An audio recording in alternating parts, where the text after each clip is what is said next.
Hello everybody joining today. My name's Louis. I'm going to be presenting today's session. We're very lucky to have Dryden Goodwin with us today, running the workshop. And we've got Tim here too, and Tim's going to be modelling for us. Tim, the co-founder of Hospital Room, so we're very lucky to have Tim modelling. I'm just going to go through a few housekeeping things before we get started with the workshop, and then I'll introduce Dryden and hand over to him. So as always, we're recording the workshop, but only our screens are live. We can't see you at all, so don't worry about that. The recording will be available to watch later on YouTube. We'll upload it about an hour after the session. So if you do want to watch back, you can always come back later. There's also going to be a 10-minute mini tutorial version, which you can always access later, which will be uploaded in the next few days.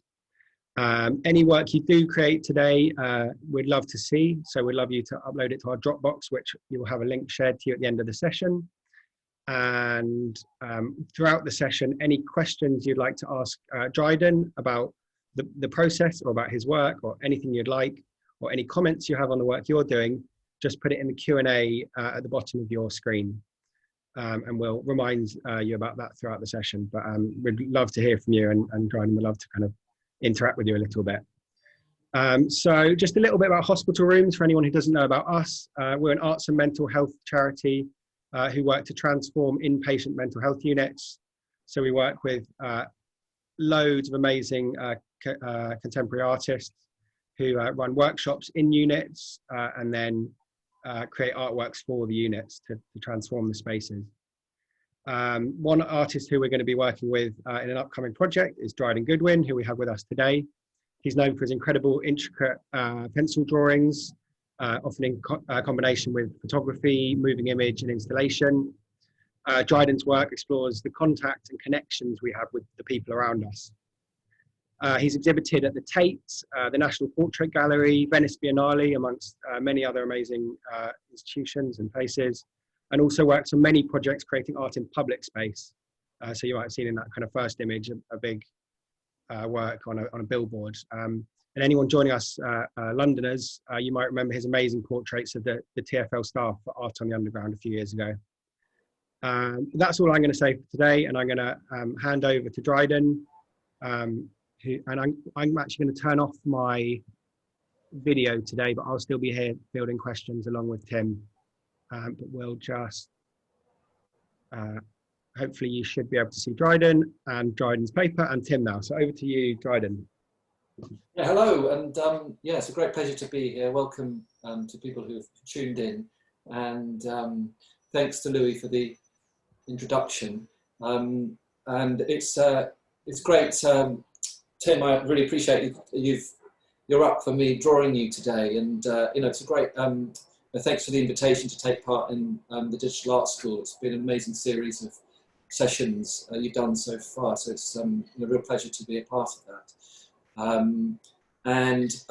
What I wanted to do, Tim, was to invite people to sort of to draw someone, to draw possibly alongside me, or they might want to watch, and that might encourage them to draw someone afterwards. And it might be someone that they know, it might be someone that they don't know, it might be, they might work in pairs where they take turns to draw each other, or possibly they might even draw from a photograph or from a magazine. And I think I'm really interested in different encounters with people, and drawing is something that's really excited me in many different ways, and drawing people has been a big sort of component of that, and the kind of the privilege of sitting and drawing someone, or the intriguing sense of connection, even if someone's remote and at a distance. And what's so interesting today is that I've never done a drawing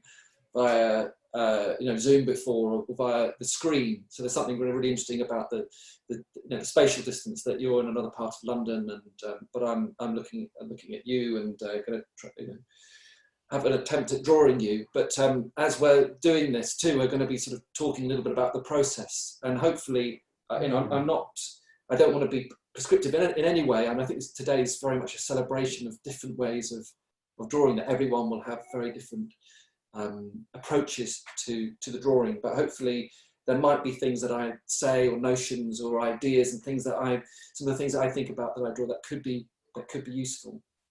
So I thought, Tim, what I would do is just before starting the drawing, just to in this spirit of thinking about the many ways that it's possible to draw. I found this book that I've had for a long time, that I got when I was first a student at the Slade in '92, and it was from an exhibition that was at the Tate. I didn't see the exhibition, but what's fantastic is these sort of very different approaches to drawing the head and drawing the face. And although these are all self-portraits, I think they're kind of very sort of indicative of different approaches. Or something which is kind of very minimal, like that first drawing that was made that I showed, which was by Cheng Wu-Fei, or this other drawing, for example, here, where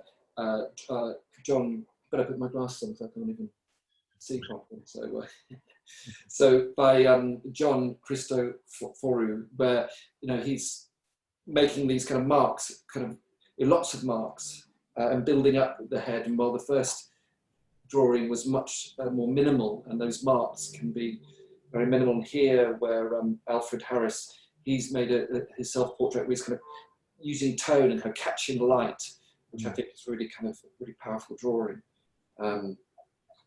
Or here, this drawing by Eduardo Palazzi, who has, it sort of feels like there's hands in front of the face. There's something very kind of spontaneous and very direct, and the face is through this kind of muddle of lines, but there's a real sense of this person behind those lines. And I thought this is very beautiful too. This study by Ralph Rumney, where just these marks have been placed on this monoprint, the tone that sort of suggests the face. So I'm really kind of encouraging everyone to kind of find their own way, and really excited to see what people might have done afterwards. So Tim, how do you feel about me drawing? You feel comfortable? You feel calm and collected? Well, you make me feel very comfortable. So if I was going to be drawn by anyone, I'm glad it's you. Well, that's very kind. You say that now. Me to be your model here, and it's the first time that I've ever sat for a drawing. Oh, is that right? Right. We've just had one question before we get started. What was the name of the book? Could you? Oh, book, yeah. Called? This book is called Portrait of the Artist, and it was from an exhibition that took place at the Tate Gallery in 1989, which I unfortunately didn't see, but it was going cheap in the second-hand bookshop in 1992. So let's begin. I mean, it was interesting when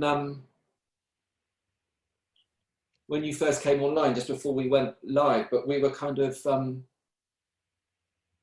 I started to think we just sort of talk about the lights, and I think the lights are a really kind of interesting place to start, where, you might not have a choice as to where someone is if you make a drawing, and it might be, you might not be able to say, sit in this position, but when I had the opportunity with you, I set up the situation to create this sort of strong light in your face.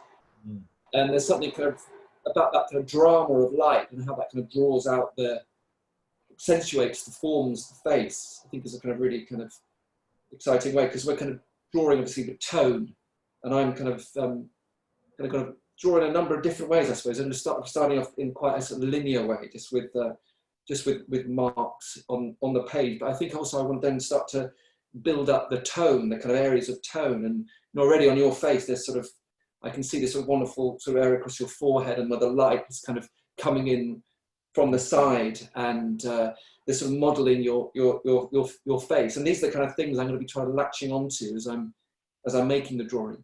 So what would you say to everyone else who's drawing now? Should they be drawing in a similar style to you, or should they be? No, I think absolutely that people will have very different ways of drawing, and I think that there'll be different kind of preoccupations that kind of go on, that some people might be interested in looking at light. Some people might, just look at line.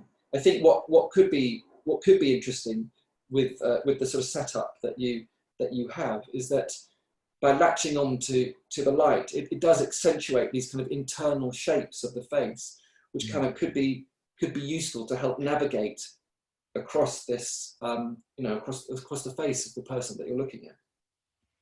And so where do you start when you're starting a portrait? I can see you started with the eyes, maybe, was it? Yeah, often I kind of realise that I start with the eyes, that I'm kind of, let's bring this camera a bit closer.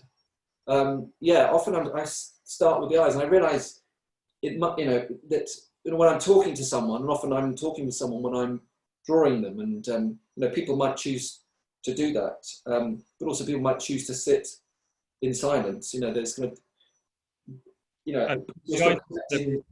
sorry, Dryden, someone's just asking. The idea is everyone should be drawing along, shouldn't they? So the people might choose to do that, or people might choose to sort of watch and then draw something afterwards. But absolutely, it'd be great if people were doing that too. But I think about this kind of, it's interesting with the eyes, isn't it? Because somehow, when you're talking to someone, you might choose to look them in the eyes when you're talking, and there's something kind of interesting about making marks on a paper that almost feels like note taking. That you're kind of, you're drawing, but you're also kind of writing. You're kind of putting down these marks on a page to somehow document this encounter that you're having. I've realised sitting here that I'm probably not the best model. I've got a twitch as a result of having Tourette's, so sitting still is very difficult. So I'm trying to keep my eyes. I think what's really interesting is that when you draw people, that of course it's both about the way they look, but it also is a sense of their energy and their very distinct way they might move, and you might choose to ask someone to sit very still, but actually I kind of find it really interesting that you also draw someone as you're talking, as they're moving. So all this bit, and that sort of sense of how you're sort of translating the three-dimensional or four-dimensional, because obviously you're moving through time as well as being, you've got shape and form. But how you then translate that into a two-dimensional surface, and actually the movement can kind of help to model the form as people are moving. And Dryden, have you always drawn in this style, or has it changed over the last 20 years? I became really kind of interested in this idea that when you're drawing, you're trying to kind of capture the experience of someone in front of you, and I suppose what's happening, as well as being very kind of conscious that this is a living, breathing person in front of me. I think, as you're drawing, you're also thinking quite abstractly. You're kind of oscillating, I find myself, between the abstraction and also the kind of the real sense of this human encounter. And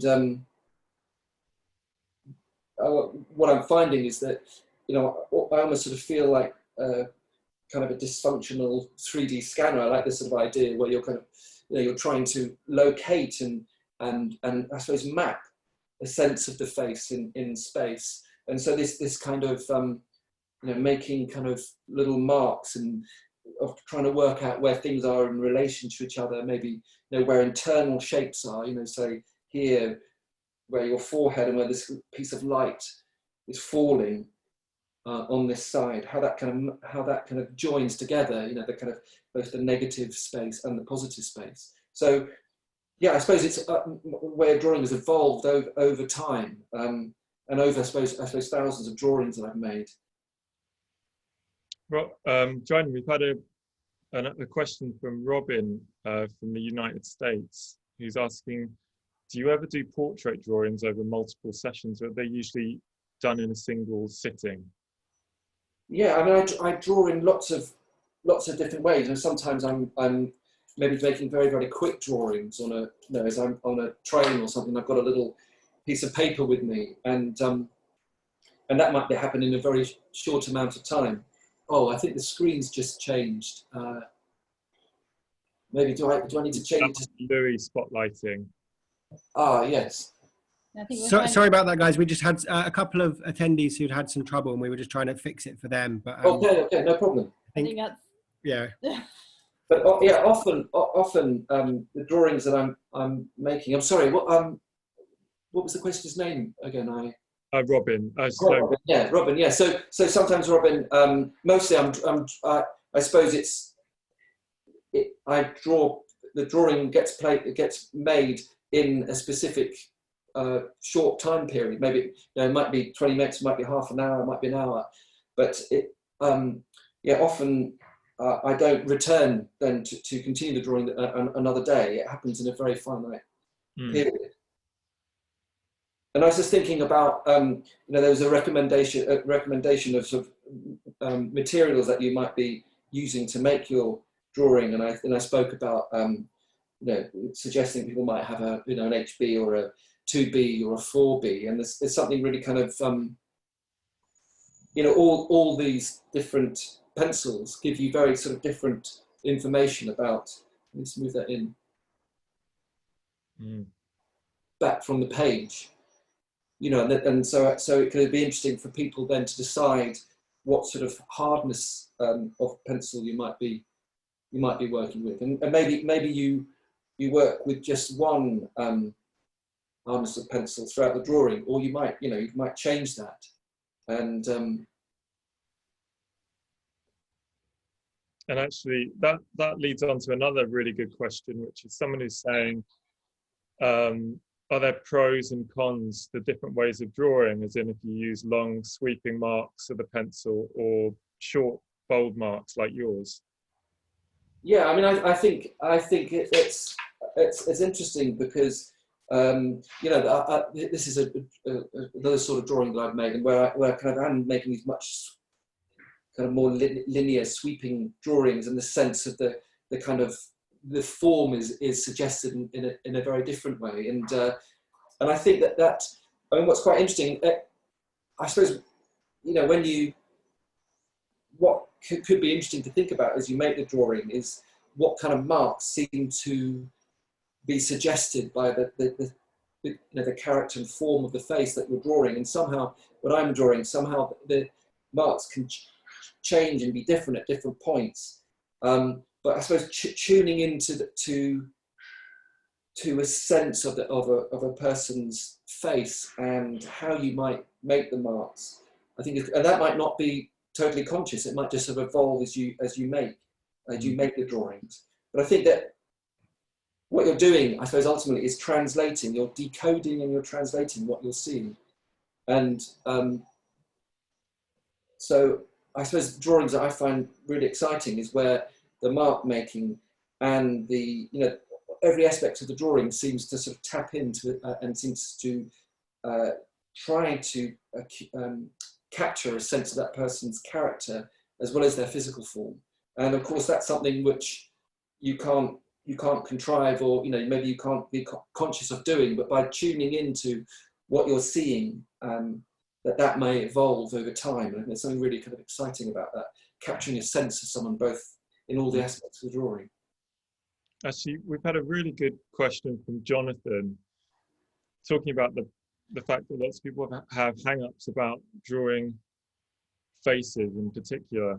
And I guess drawing people is one of the hardest things to do, and lots of artists wouldn't go near the idea of drawing a person. How can people get over those hang-ups and the reservations about drawing a person? Yeah, I mean, I think what's really interesting is that, you know, that you I think the idea of that you want to reduce the stake, that what's at stake in a drawing, and of course by making lots of drawings, that's what you can do, because the sense that you might make one drawing and then another and then another, allows you to be much more sort of speculative and not get too concerned about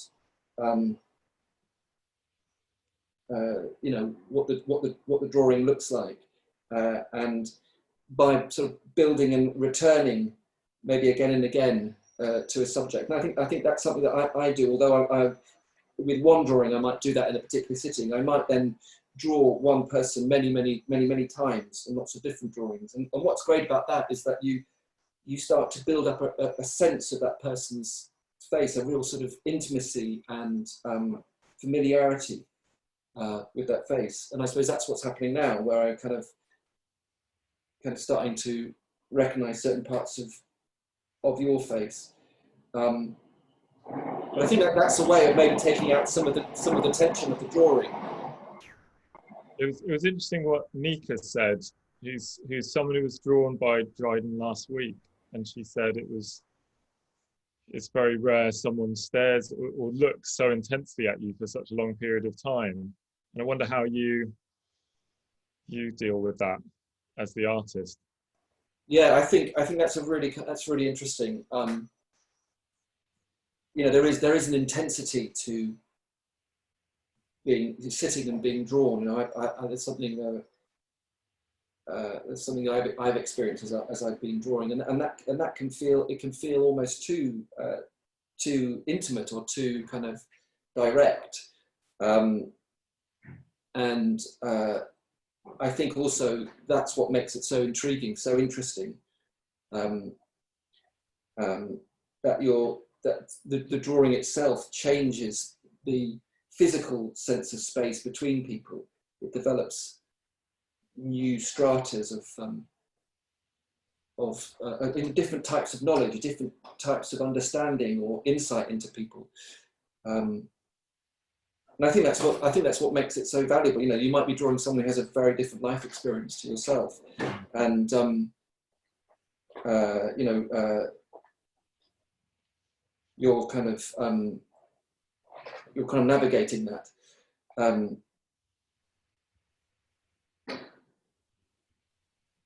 Don't be afraid to get my monobrow in.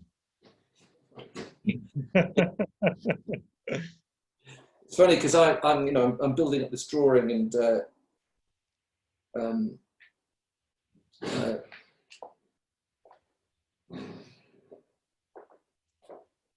let's do here.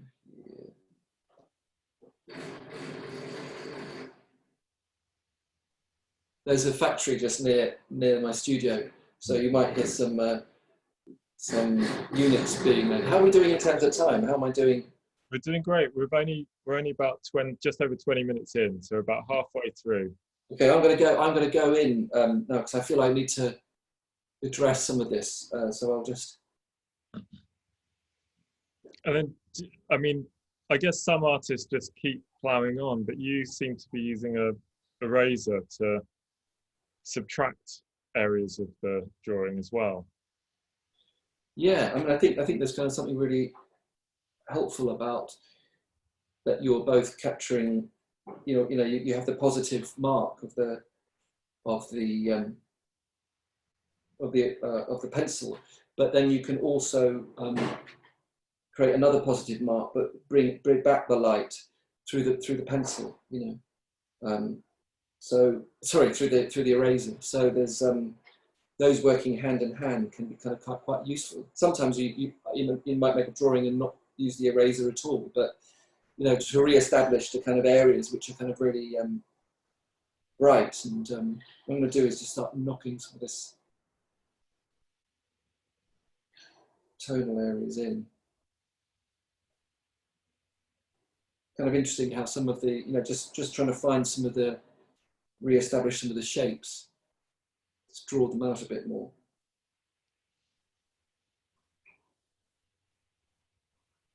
You know, you're looking for that kind of, I find myself looking for that moment of kind of recognition, like, oh, there's something Tim-like about this drawing. You know, I'm trying to find that. There's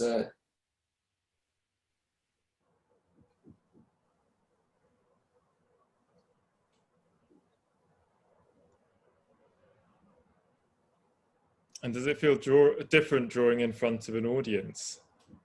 Yes, it's terrifying. It's, I think,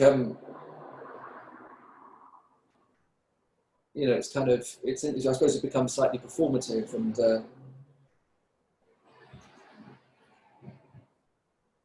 but here I'm trying to,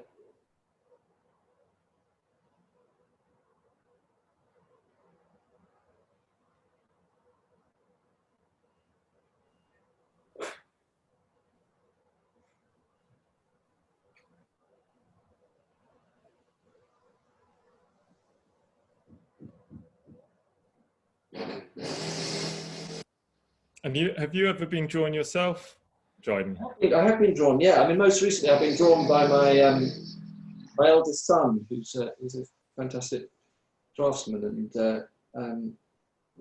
that's a really kind of intriguing experience, and friends have drawn me in the past. We've had a very interesting question asking, Dryden, when you draw, are you trying to convey just what you see in the instant that you're looking, or everything you've seen across that whole time of looking at that face? Oh, no, it's a great question. I think what inevitably happens is a sort of building up of mark making. So it becomes a kind of, the drawing becomes a kind of trace of that whole time period that you spent together. So I like that all the time is sort of locked into a drawing. So I suppose inevitably it becomes a trace of that whole time period.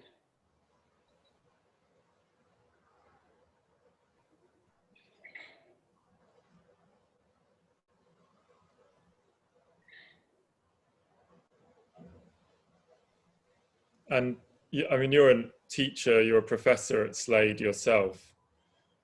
And what do you, to people who are doing portraits, I mean, what advice do you give them, if any at all? Well, I think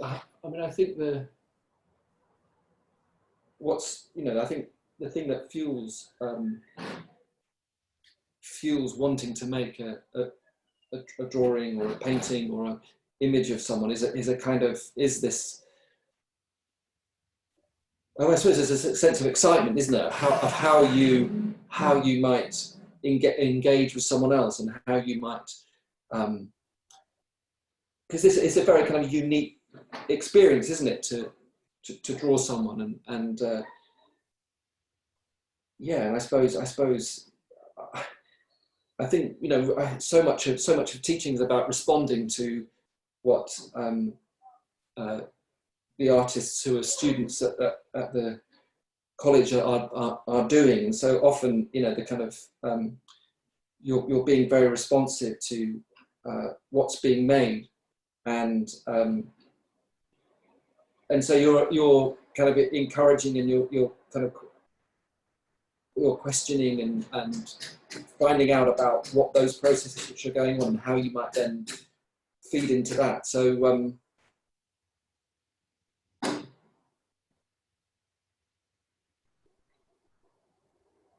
I think it's really interesting to think about scale as well. I mean, if you were making a drawing of someone here, I'm kind of drawing. I mean, if I hold up my hand and I measure how big you are on the screen, you're very small. You're on a third of the screen, and so there's it's something very interesting about how the drawing might capture something not just about you, but obviously about me in relation to you at this time. So the scale of the drawing is being kind of defined by how large you are on the screen. I think that's kind of interesting. If I was to make a very big drawing of you, how that would be kind of very different. There'd be a very different kind of a very different experience. And here I'm kind of, I can only see so much information. Switch. And it comes down to material as well, I guess.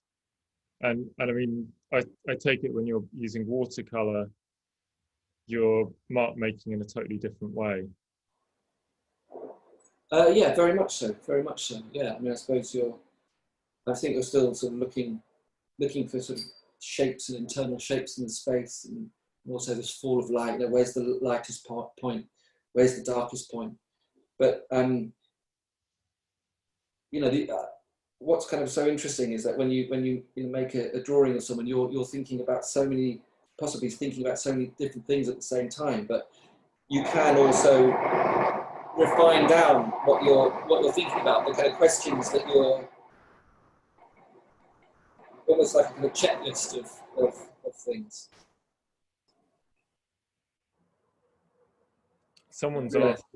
Someone's just asked what advice you would give to people who'd want to apply to go to Slade, and what do you think's the right attitude for a student who wants to work in the arts? Well, that's kind of interesting. I think that kind of an openness and following a sense of things that make you most excited. I think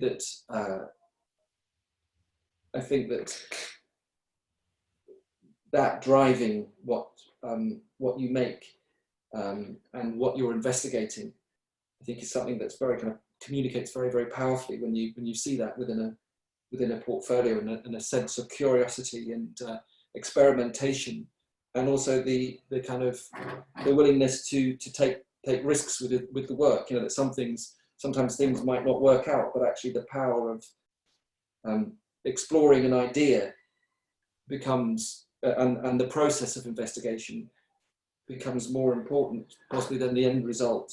And I think that's a really kind of great guide, that you have a spirit of experimentation and curiosity.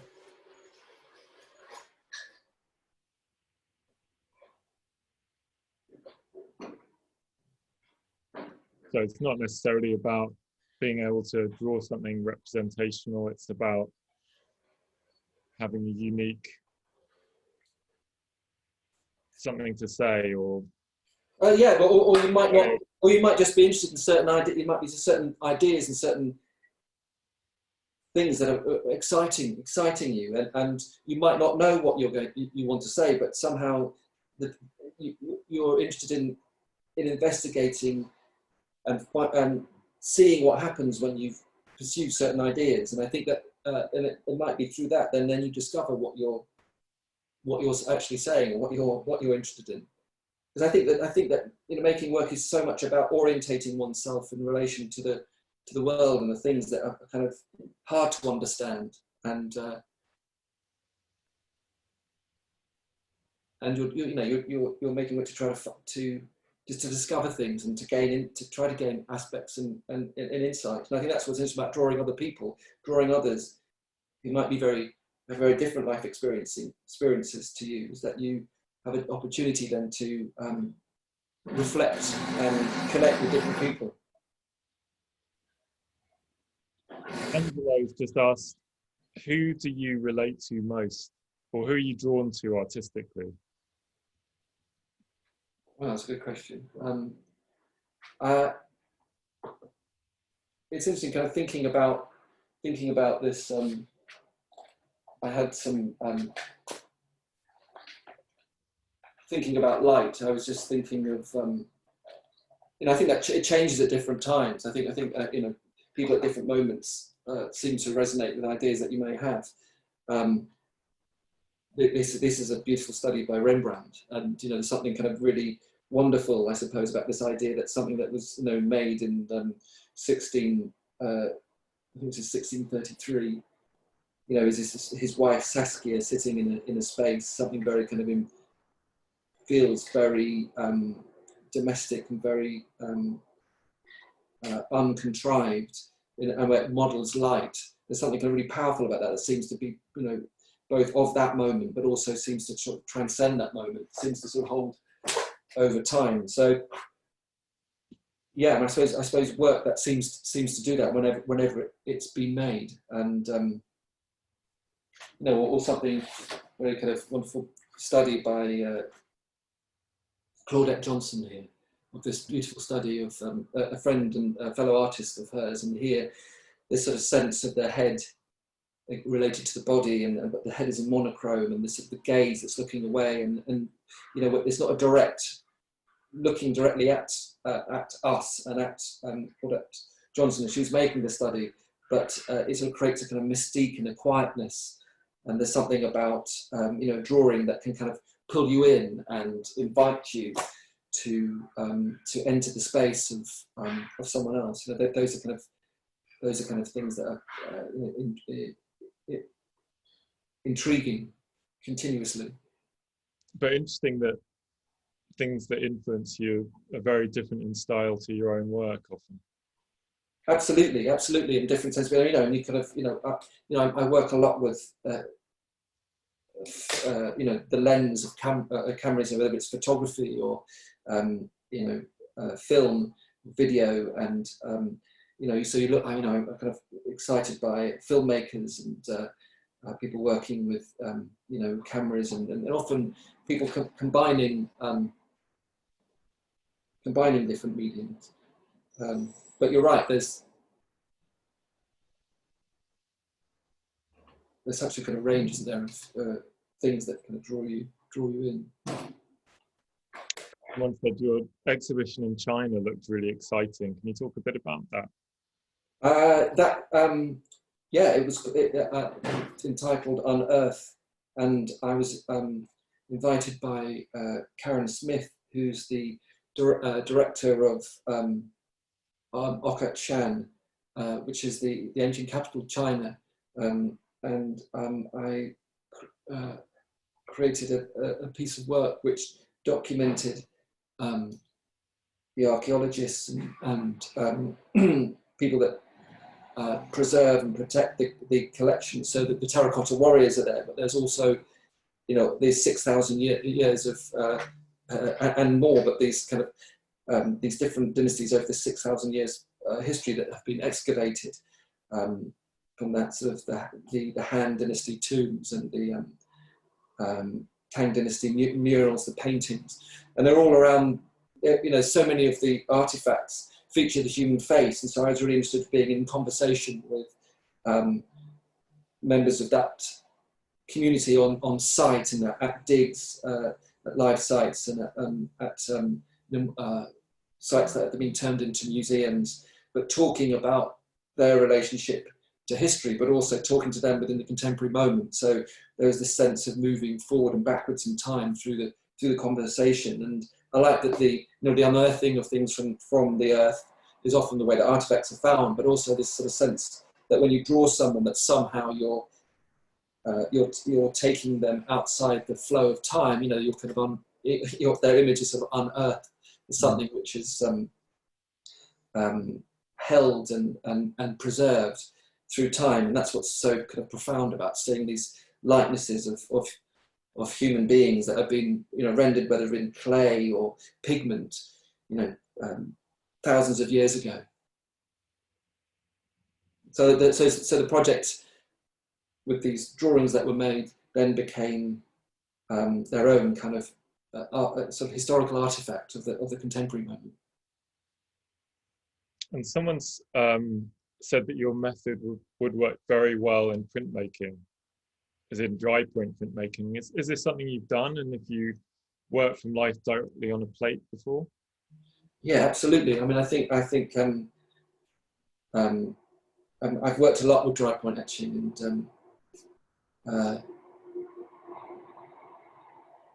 what's so interesting as you draw is the kind of information that you get back between the stylus, you know, whether it's a pencil or whether it's an etching needle, and then the surface you're working on. And I think that an etching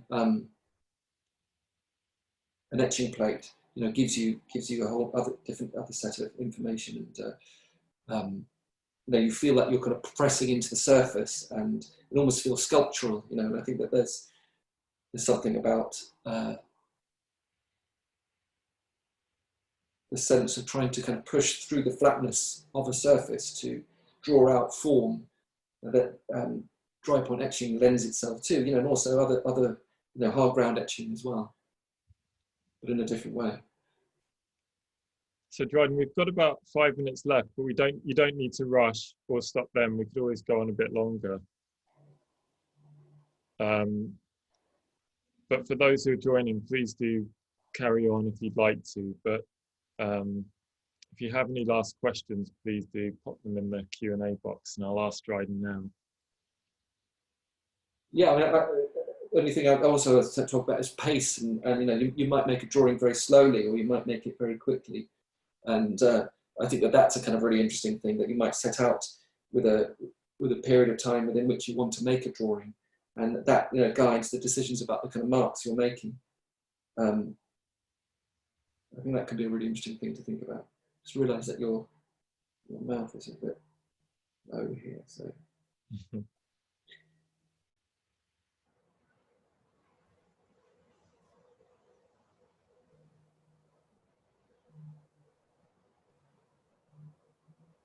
Yeah, it's interesting, this process of thinking about things to say, because often I speak to people,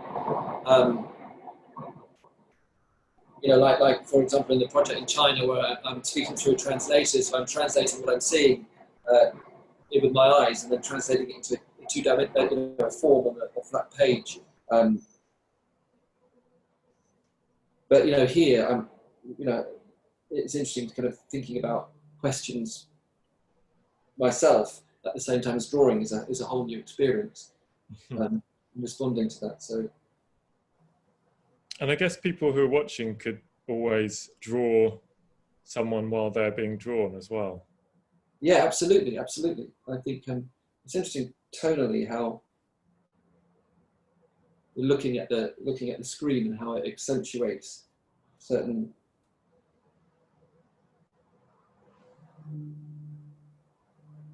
parts.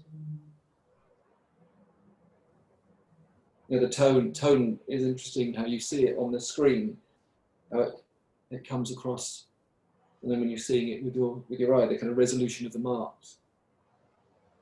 I've had someone who's asked how you build your process, and is it trial and error? And and I guess it's interesting for me to see, because you kind of, in a way, you keep going back to certain areas, like you keep exploring the face as a whole again, rather than just working from the eyes to other features. Yeah, absolutely. I think that sense of this sort of, like, it's like this drawing feels like a bit of long arithmetic. You know, that I'm kind of I'm going through, I'm reassessing, and then going back in it. You know, I'm not happy with certain things. I've got to go in and reassess and redo it. But I love what you described, the word building. You know, the sense that you build a drawing, that somehow you construct it. And what's interesting now, the light's coming across the screen as I'm drawing you. But the sort of, you know, that I think that can be a really nice notion, is to think how you build a drawing. What, you know, how you look at the kind of the overall structures, and then you build that up. But as you're saying, Tim, you know, sometimes then you've got to go back and reassess it overall as well, and how you've got to be prepared to do that, and kind of rework an area. It's interesting with the light now on the screen, where yeah.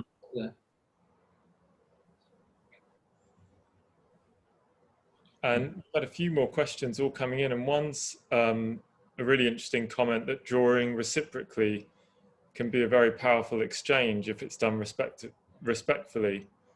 And I guess you're looking at each other very intensely, and in a different way. I think that's a lovely thing to describe, and I think you're right. There's a reciprocity between that process, that, you know, that you're both in a sort of a slightly vulnerable position too, aren't you? You're either being drawn and being looked at, or you're drawing and you're kind of you know, you're putting your neck on the line in terms of in what you're doing, and I think that, you know, it can open up something. Oh, sorry. No. Interrupt you. Jonathan's asking if you still ever fail when you're drawing. Do you have any drawings that ever fail? Yeah, I think you definitely have drawings you feel capture the person more than others, but I think the spirit that goes back to that idea of taking, you know, that in a way that each drawing is only ever speculative. It's only ever an attempt. You know, it's not like a kind of cooler rendering of someone through a lens.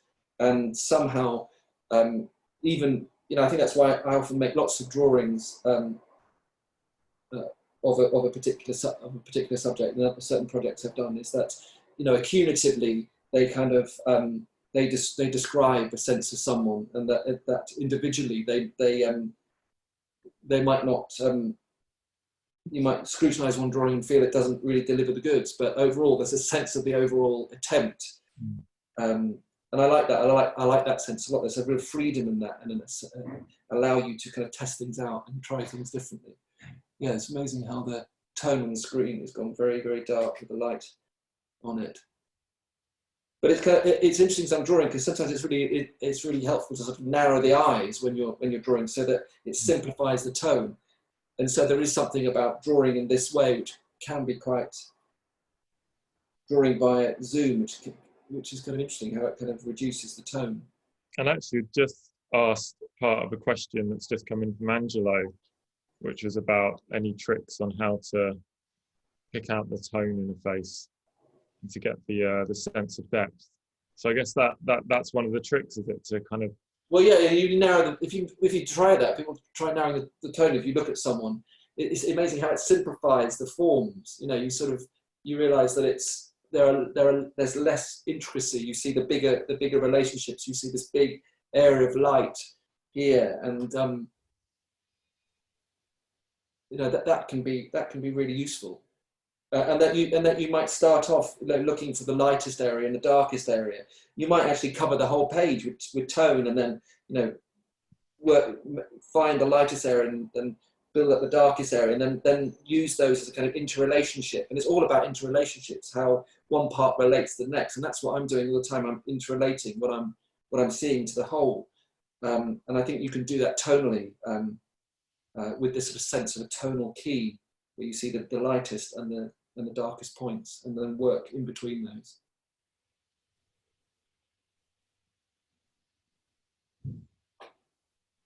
I'm not sure if I've done you quite enough justice yet, Tim. I think you have.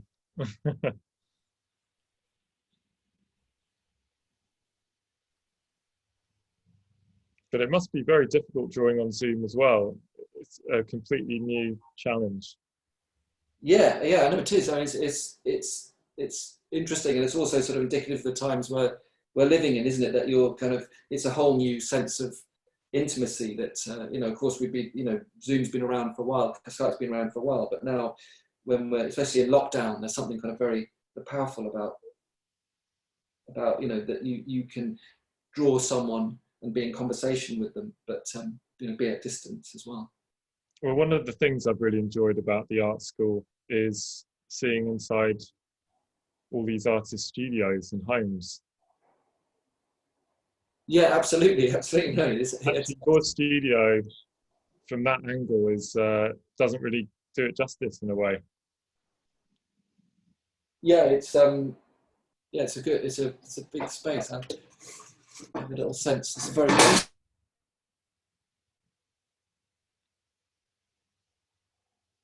good.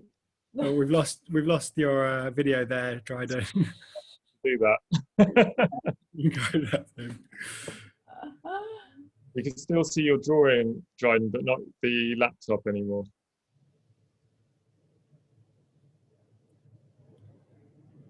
Dryden, I'm going to mute you on your computer and unmute you on the phone. Hopefully we don't get any reverb if we do that, but I'm going to give that a go, so hopefully we can hear you. Oh, you're back. Yeah, I got back. I'm sorry, I yeah, there we go. Perfect. Sorry, Dryden. I shouldn't have asked you to do that. Yeah, I was my great camera work. But it's a big old Victorian factory, is it? Yeah, it's called the Propeller Factory, and yeah, it's a really interesting space. It's a very industrial feel to it, and it's very near to the train line, and Yeah, it's very atmospheric actually. And have you been there a long time? I have, yeah. I've been here for about 16 years actually.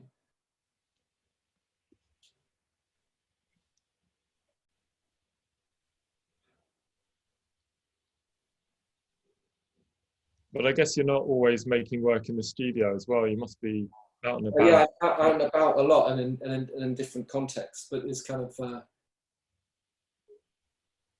yeah, and depending on the project I'm making, sometimes I'm traveling. I've, as mentioned, sort of made quite a few projects in China in the past few years, but also in different contexts, working with a social care worker for a recent project I made with Animate and the Quad Derby, documenting the work of Paul Johnson, amazing social care worker, working with vulnerable young men, and yeah, that sense of, I suppose, being in the places where people are, so that it's not just about their physical likeness, but it's also about their work that they're doing, and trying to document a sense of them in a multi-dimensional way.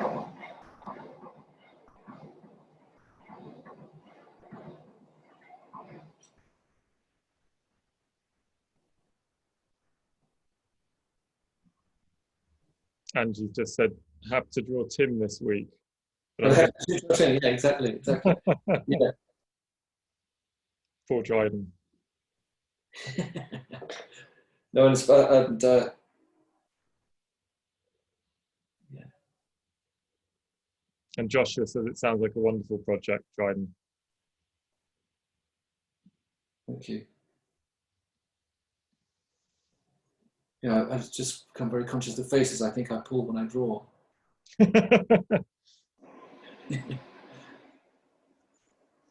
Yeah, I wonder if some people are drawing you, Tim, some other people. It'd be great to have a gallery of... Well, we do. At the end of this, we'd love to see any drawings that have been made. And there'll be a Dropbox link sent around, so please do drop them in. And I think Dryden would love to see them, but I'd love to see them too. And Yeah. they're on our website after. And Angie's actually said she draws portraits, but just not in acrylic. And she just does the confidence in colour in portraits. Can you kind of understand that? What, the idea of working with colour? Yeah, and the difficulties that come with painting and making portraits in colour. Yeah, absolutely. No. I mean, I that's it's interesting, isn't it, thinking tonally, because there's something very kind of direct about working with a pencil, or working in monochrome, and no, I think that's going to opens things up in a whole new way when you start to work with colour and how you translate the sense of light. And no, it sounds really exciting though, the what you're doing. Who do you draw? Well, we've had. She said she's fine with animals and nature, but I guess painting people is a real new challenge, isn't it? Yeah, absolutely. I mean, you're very skilled landscape painter, cityscape. Mark maker as well, Dryden. Do you find them sort of do you work in a similar way when you're doing a drawing of the city? I love this idea of the panoramic, and so I think you're kind of being a lot of the drawings I've done have been panoramas of city and of a cityscape, and there's something about spending time within that. I did a lot of drawings in Stockholm over a couple of years for a project I did there, and there's something about I suppose related to the idea of discovering about an individual when you draw them, that you spend time in a new city, and through the drawings you make, you build up a sense of both the location and also the people that are there. So It feels very related, the experience of drawing people and drawing the city. We've got about 5 minutes until 3 o'clock, Dryden. I don't know if that's okay with you. Yeah, absolutely. How would you like to? I mean, I can stop there, or what do you think? Well, maybe we'll do another 3 minutes and just give people a chance if they wanted to finish their drawings. So we'll give everyone another 3 minutes, and then we'll wrap it up for this week. But someone's asked a really fun question, which is, if there's anyone dead or alive to sit for you, who would you choose? Great. Oh my goodness, that's so. How about the question there? Who would they choose? Yeah, you could type your answer into that, or if anyone else wants to type their answer. I didn't think about that. I think that's a brilliant question, though, isn't it? What a great question. Yeah, if anyone else wants to answer that as well, please type that in. Yeah, I think it would be great to, because it's, you know, what it would be to be able to spend time drawing someone. I mean, you know, drawing something that you really admire, but also drawing someone that you don't understand and don't realize, you know, understand why they would have done something that they did in the world, or you'd spend time looking and talking and whether you'd find something out through doing that. So it could be it's, you know, it's a really interesting thing that you might draw your heroes, but also your villains as well. You know who that might be. To spend that time, you know.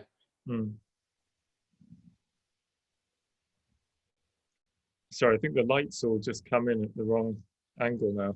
Yeah, that's fine. It's fine. Softened it. You didn't answer the question though, did you, Dryden? No, I'm trying. I'm still trying to think. I mean, it'd be gosh.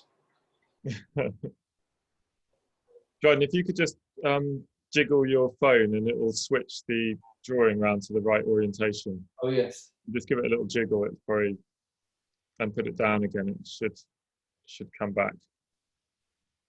There we go. Yeah, that's great.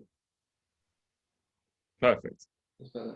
Yeah, I don't know. Maybe a composer or something. I don't know. Someone. I've been listening to a lot of someone like Arvo Pärt would be amazing to draw. He's a very quiet man with this very kind of profound sea of emotion that he manages to create within the sounds he makes. We've had someone else saying Jimi Hendrix. Someone who said Banksy. Banksy, that would be good. The private figure would be interesting to draw. And someone else has said they've been drawing their husband now, and it's been a great bonding experience. So interesting. Yeah, absolutely. I mean, that's it. I mean, I draw a lot of people in my family and friends. But I mean, I did a study the other day of Donald Trump. You know, and it's someone that I totally find totally perplexing, and is obviously I find him a very it's not someone that I warm to, but it's something very intriguing about about making a drawing of someone that you feel that's anathema to you as well. Well, I think we might have to wrap it up. Partly Absolutely. The light has kind of come across in quite a strange way. We've had someone who's just said it's a privilege to watch you draw, Dryden. Well, it's very very lovely, very a privilege to draw in front of you, and yeah, there's something that I'll hold it up to the other camera. Something that's very bright in here, isn't it? Well, it was a real pleasure being drawn by you, Dryden. Thank you. Thank you, Tim. And anyone else who's been drawing as well. And we'd love to see all the images. Louis, did you want to? Yeah, I'll just check in to finish off. Thank you very much, Dryden, and thank you, Tim, for modelling, and thank you to all the questions that came in today. They were great. It was nice to be not present and just watching it today for once. It was really nice. A couple of closing points, as always. The session will be on YouTube this afternoon. So if anyone who did join a bit later or just wants to watch again, you'll be able to watch this whole session on YouTube, as well as the 10-minute tutorial video made by Manila Productions. So we're really pleased to have that coming up too.